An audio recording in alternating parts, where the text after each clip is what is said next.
Tatlong hinihinalang miyembro ng termite gang ang kalaboso matapos mabisto ang hinukay daw nilang tunnel sa Imus, Cavite. Saksi si Marisol Abduraman. Sila ang tatlong lalaki na target sana umunong loob ng dalawang bangko sa Imus, Cavite mula sa kanilang hinukay na tunnel. Naaresto sila kaya hindi na natuloy ang masamang plano. Dito raw sa manhole na ito pumasok ang mga suspect. Naghukay sila sa ilalim at target na pasukin ang dalawang bangko.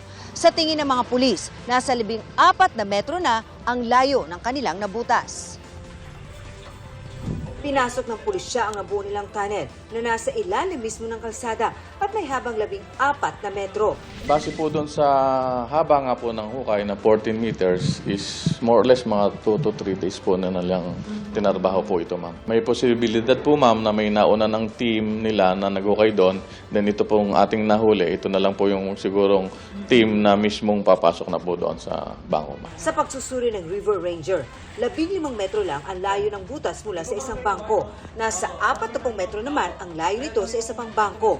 Dito na rin na-recover ng mga pulis ang mga gamit ng grupo, gaya ng hydraulic jack. Kwento ng isa sa mga suspect. Inutusan lang silang pumasok sa ginawang tunnel.